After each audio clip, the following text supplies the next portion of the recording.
मेरे प्रिय छात्रों एवं छात्राओं, आशा करता हूं कि तुम सभी स्वस्थ एवं प्रसन्न होगे। आज की इस वीडियो में मैं तुम्हें काव्य मंजरी के काव्य पाठ से नदी के द्वीप, सच्चिदानंद, हीरानंद, वात्स्ययन, अज्ञेय के द्वारा लिखित कविता नदी के द्वीप का एक्सरसाइज करने जा रहा हूँ। इस वीडियो में हम तुम्हें दीर्घ उत्तरीय प्रश्न के रूप में प्रश्न को समझाएंगे और उसका उत्तर भी देंगे। आशा करता हूँ कि तुम सभी अपने काव्य मंजरी के इस कविता नदी के द्वीप सच्चिदानंद, हीरानंद, वात्स्ययन, अज्ञेय द्वारा जो लिखित कविता है उसका दीर्घ उत्तरी प्रश्न सुनेंगे, उसके भाव को समझेंगे और अपने कॉपी में नोट करेंगे। जैसा कि तुम जानते हो, सच्चिदानंद, हीरानंद, वात्स्ययन, अज्ञेय जी एक मानवतावादी या यह कह सकते हो कि मानवीकरण के आधार पे अपनी कविताएं लिखे हैं। इन्हें हम प्रतीक के रूप में कह सकते हैं कि इनकी जो कविताएं हैं अधिकांशतः प्रतीक के रूप में संकेतों के माध्यम से समझी जाती है। यहाँ पे महत्वपूर्ण परीक्षापयोगी मैं प्रश्नोत्तर, जिसे अभी जस्ट बिफोर मैंने बताया कि दीर्घ उत्तरीय प्रश्न मैं तुम्हें बताने जा रहा हूँ, जो बोर्ड में 12.5 अंक के आते हैं। मैं उन्हीं कुछ मुख्य प्रश्नों का व्याख्या उत्तर देने का प्रयास तुम्हारे सामने कर रहा हूँ। प्रश्न पहला नोट करो। पहला प्रश्न, नदी के द्वीप शीर्षक कविता का प्रतिपाद्य स्पष्ट कीजिए। फिर से सुन लो। नदी के द्वीप शीर्षक कविता का प्रतिपाद्य स्पष्ट कीजिए। और करके यह प्रश्न इस रूप में भी तुम देख सकते हो। नदी के द्वीप एक प्रतीकात्मक कविता है, इसकी व्याख्या करो। फिर से सुनो। नदी के द्वीप एक प्रतीकात्मक कविता है, इसकी व्याख्या करो। इसी का तीसरा प्रश्न इस रूप में होगा, नदी के द्वीप शीर्षक कविता में कवि ने व्यक्ति और समाज के संबंधों को जिस प्रकार से समन्वित किया है, जिस प्रकार से उनका चरित्र चित्रण किया है, इस कथन पर अपना विचार या अपना मत व्यक्त कीजिए। तो मैं इन तीनों प्रश्नों का उत्तर एक साथ तुम्हें बताने जा रहा हूँ। नदी के द्वीप शीर्षक कविता हिंदी के प्रसिद्ध कवि सच्चिदानंद, हीरानंद, वात्स्ययन, अज्ञेय द्वारा लिखित है। वे प्रयोगवादी काव्यधारा के एक बार फिर से सुन लो। वे प्रयोगवादी काव्यधारा के प्रबल प्रवर्तक कवि माने जाते हैं। उनकी कविताओं में व्यक्ति तथा समाज के परस्पर संबंधों का चित्रण या निरूपण या समीक्षा पाई जाती है। नदी के द्वीप कविता शीर्षक में कवि ने व्यक्ति और समाज के संबंध में वैचारिकता को उदाहरण के रूप में प्रस्तुत किया है। कवि ने इस कविता में स्वीकार किया है कि अहम से हम की तरफ चलना चाहिए। ध्यान देना, अहम से हम की तरफ चलना चाहिए। अहम का मतलब होता है मैं का मतलब यहाँ पे होता है व्यक्तिगत रूप से व्यक्ति का अपना स्वरूप। तो मैं हूँ, इसका विचार हमें छोड़ करके, कविता के माध्यम से मैं बता रहा हूँ, कवि ने अपनी कविता में कहा है कि मैं के विचार को छोड़ करके मुझे हम की तरफ चलना चाहिए। अर्थात हमारे देश में और जितने भी लोग हैं वे भी हमारे साथ हैं, हम उनके साथ मिल कर के रहेंगे, मिल कर के चलेंगे, देश का विकास करेंगे। इस तरह से अहम से हम तक हमें जाने की आवश्यकता है, क्योंकि ध्यान देना, व्यक्ति एक सामाजिक प्राणी है। किसी कोटेशन में मैंने भी पढ़ा था, man is a social animal, अर्थात मनुष्य एक सामाजिक प्राणी है और मनुष्य का समाज के साथ एक गहरा संबंध है। यद्यपि हम जानते हैं कि मनुष्य का या व्यक्ति का अपना व्यक्तिगत स्वरूप है, अपना विचार है, वह स्वतंत्र है किसी भी कार्य को करने के लिए, किसी भी बात को कहने के लिए और किसी भी प्रकार से विचरण करने के लिए। फिर भी उसकी स्वतंत्रता समाज के स्वरूप के अधीन होती है। यदि वह व्यक्ति समाज से इतर अर्थात समाज के खिलाफ कोई कार्य करता है तो उस व्यक्ति की स्वतंत्रता छीन जाती है। इसलिए व्यक्ति की स्वतंत्र सत्ता समाज के साथ में रहकर होती है। इस प्रकार से एक प्रतीकात्मक कविता है। कवि के माध्यम से हमारी स्थिति नदी के द्वीप की तरह है। हम यह नहीं कहते हैं कि नदी द्वीप को छोड़कर बह जाए, क्योंकि नदी ही द्वीप का निर्माण करती है। नदी, जैसा कि तुम जानते हो, द्वीप धरातल का वह भूखंड है जो चारों तरफ से जल से घिरा रहता है। इस तरह तुम समझ सकते हो कि नदी ही द्वीप को आकार देती है, किनारा देती है, द्वीप की गोलाइयाँ देती है, द्वीप में कुछ उभार देती है और रेतीला तट देती है। इतना होने पर भी हम द्वीप हैं, हम नदी से अलग हैं। हमारा व्यक्तित्व, हमारी विशेषताएं, हमारा मंतव्य, सब कुछ नदी से अलग है। फिर भी हम नदी से संबंध हैं। यहाँ पे अभी जो मैंने तुमको एक व्याख्या बताया है, उसके बीच में यदि ये तुम कोटेशन या कविता का लाइन दे दोगे, हम नदी के द्वीप हैं, हम नहीं कहते हमको छोड़कर स्वर्तस्विनी बह जाए, वह हमें आकार देती है। हमारे कोण, गलियाँ, अंतरीप, उभार, सैकत कूल, सब गोलाइयाँ उसकी गढ़ी हुई है।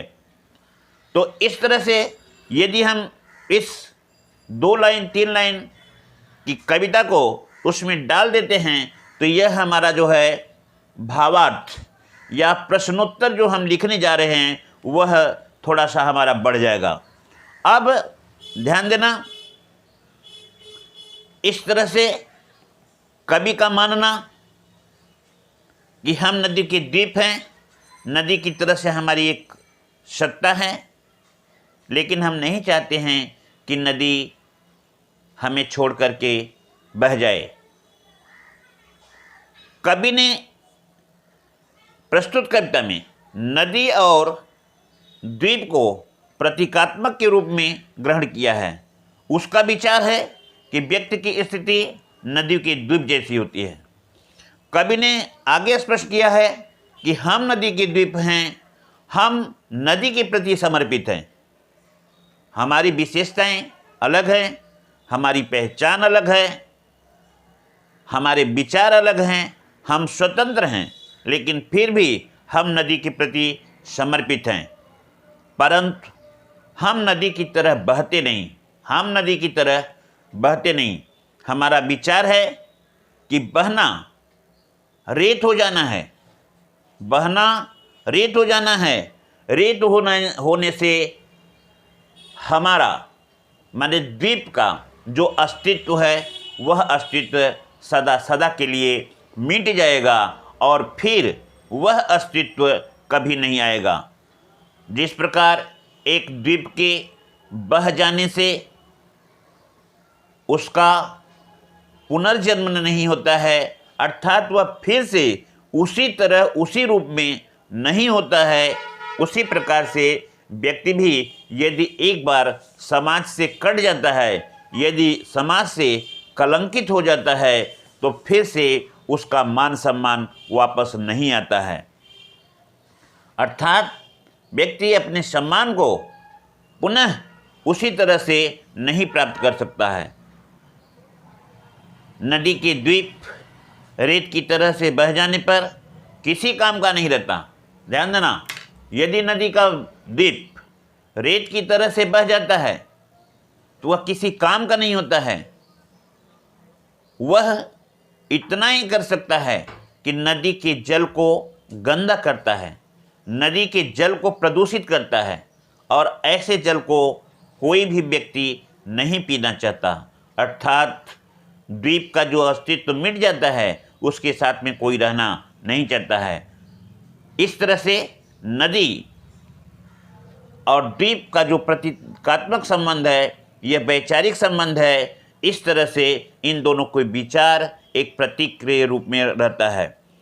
नदी का द्वीप पुनः अपने पहले जैसे मान सम्मान को नहीं पाता है, उसी प्रकार हम अपने व्यक्तित्व को अपना निजी भाग्य मानते हैं। लेकिन हमें यह ज़रूर ही सोचना चाहिए कि हमें इस तरह के किसी भी कार्य को नहीं करना चाहिए जिस तरह से कि हमारे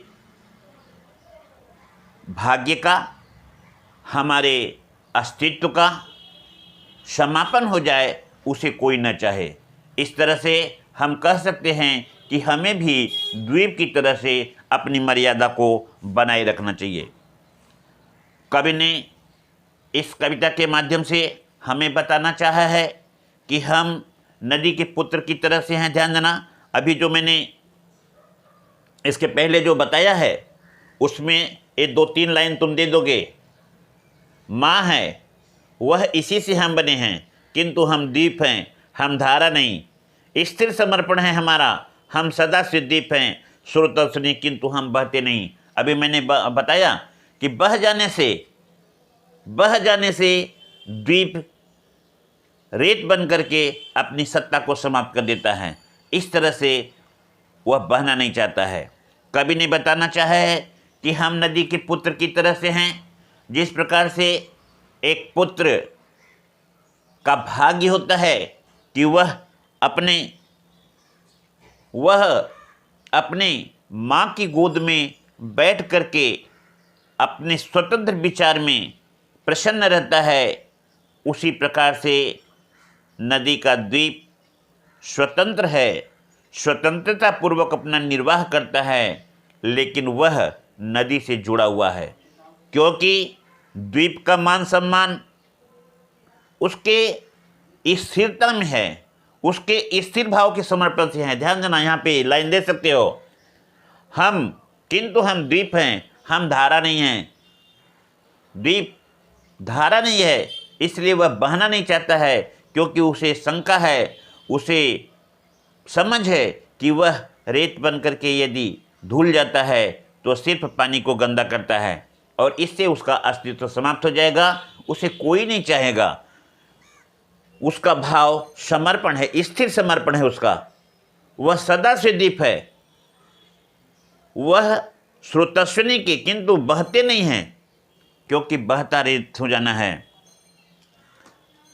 बहने से, ध्यान देना, द्वीप के बहने से वह जो द्वीप है, जैसा कि तुम जानते हो, द्वीप धरातल का एक प्रकार का भूखंड है जो चारों तरफ जल से घिरा हुआ है। यदि द्वीप बह जाता है, द्वीप रेत बन करके बिखर जाता है, तो वह पूरा स्थल जल से प्लावित हो जाएगा और ध्यान देना, वह ढह जाएगा। वह सब उनकी नदी के किए गए कार्य को सहेगा, बढ़ेगा, लेकिन फिर भी चाहे जो कुछ भी हो, वह नदी का रेत धारा बन करके कभी बह नहीं सकता, कभी वह धारा नहीं बन सकता, क्योंकि द्वीप का मान सम्मान उसके स्थिर समर्पण भाव में है। वह स्थिर रहेगा, द्वीप के रूप में रहेगा, उसका मान बना रहेगा। उस पे जितने भी समाज का निर्माण है, जो व्यक्ति उस पे रहते हैं, वह उस द्वीप की प्रतिष्ठा और सम्मान की यश गाएंगे। अंत में कवि यह कहना चाहता है कि नदी का द्वीप पुत्र की तरह से है, उसकी गोद में वह बैठा हुआ है, यही उसका भाग्य है। इसे दुर्भाग्य नहीं करते हैं, क्योंकि नदी उस द्वीप को एक बड़े भूखंड से जोड़ती है। यहाँ पे कवि ने भूखंड को समाज का रूप दिया है, भूखंड को समाज का रूप दिया है, और कवि ने इस भूखंड या समाज को द्वीप का पितर या पिता के रूप में बताया है। इस प्रकार से कवि ने प्रतीकात्मक चिन्हों के द्वारा, प्रतीकात्मक चित्रण के द्वारा द्वीप को व्यक्ति का प्रतीक, नदी को परंपरा का प्रतीक और भूखंड को समाज या पिता का प्रतीक माना है।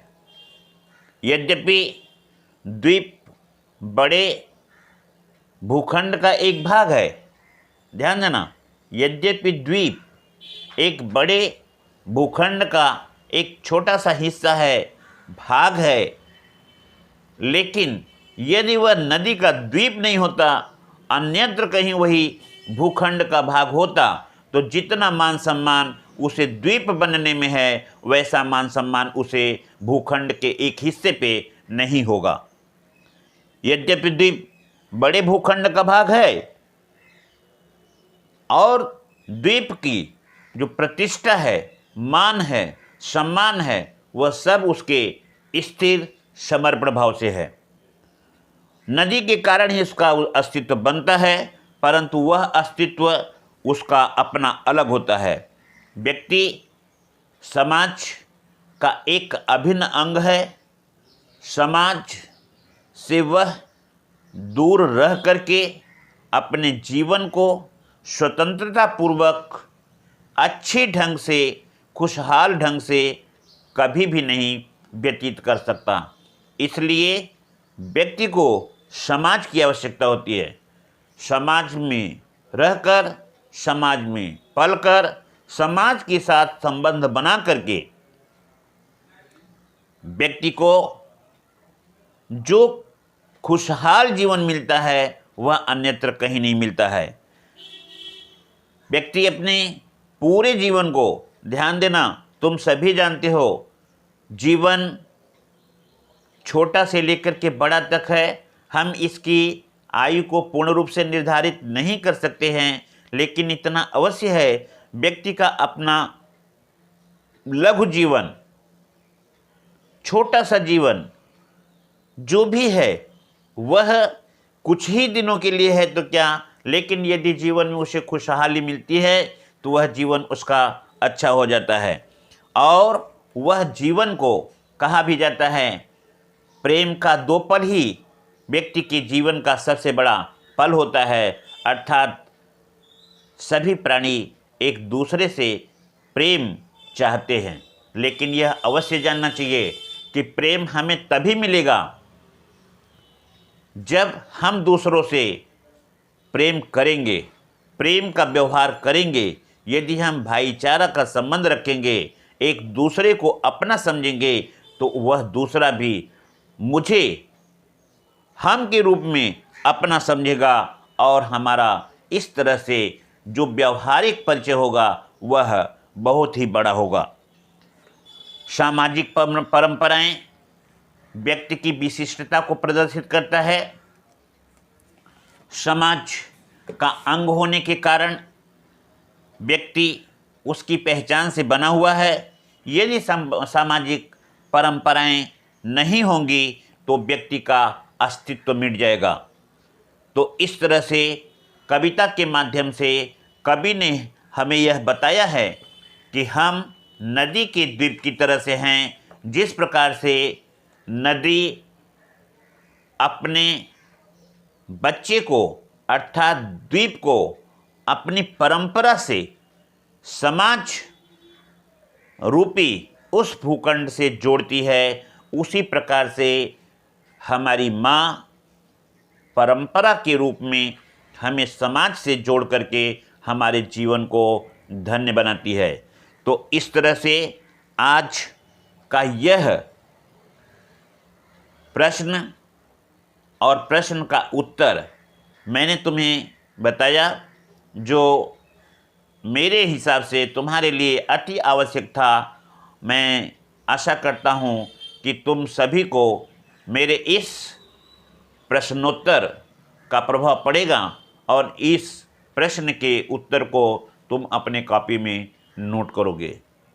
इस तरह से आज का यह वीडियो यहीं पर मैं तुम्हें धन्यवाद देते हुए